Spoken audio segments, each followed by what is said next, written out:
आइए आपको फिर से लिए चलते हैं लखनऊ। मेधावी विद्यार्थी सम्मान समारोह में सीएम योगी का संबोधन चल रहा है, सुनवाते हैं।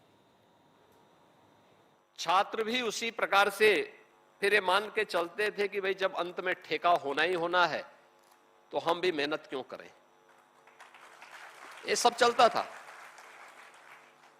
और मैंने तो देखा है 17 में कहां के छात्र हैं, पता लगा कि वो पंजाब से, जम्मू कश्मीर के छात्र प्रदेश के, पूर्वी उत्तर प्रदेश के कुछ जनपदों में परीक्षा देते हुए, नाम उनका लेकिन परीक्षा कोई और देता था। और अब मैं कह सकता हूं कि उत्तर प्रदेश के अंदर ऐसा नहीं है।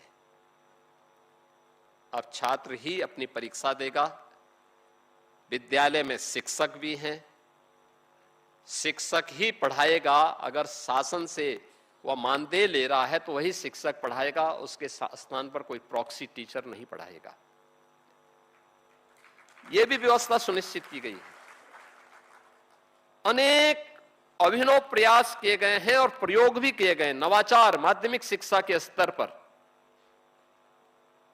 और नकल विहीन परीक्षा के साथ साथ आज जब समय पे परीक्षा होती है, समय पे परिणाम आते हैं, आप सोचो ना, 56 लाख बच्चों की परीक्षा। और ये परीक्षा अब 3 महीने नहीं, 14 से 15 दिन के अंदर, अगले 14 से 15 दिन के अंदर परिणाम भी आना है। और परिणाम भी आने के साथ उन छात्रों को उनकी मार्कशीट समय पे मिल जाए, वे छात्र अपने आगे की तैयारी के लिए अपनी व्यवस्था कर सके। ये सभी कार्यक्रम तो हो ही रहे हैं, लेकिन साथ साथ अब माध्यमिक शिक्षा परिषद के विद्यालय वे दर्शनीय हो गए, देखने लायक हो गए।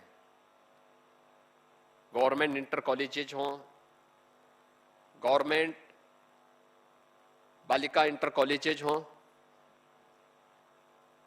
या फिर प्रबंधकीय व्यवस्था में सहायता प्राप्त विद्यालय हों, इंटर कॉलेजेज हों, इन सभी के साथ संस्कृत परिषद से जुड़े हुए जो माध्यमिक शिक्षा के विद्यालय हैं, जिनमें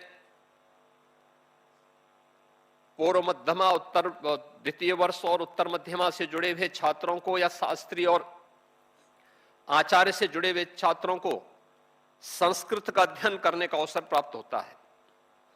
इन सब के लिए सरकार ने अनुदान की व्यवस्था की। आपने देखा होगा, अभी जो वीडियो आपके सामने दिखाया गया, प्रोजेक्ट अलंकार के तहत प्रदेश के अंदर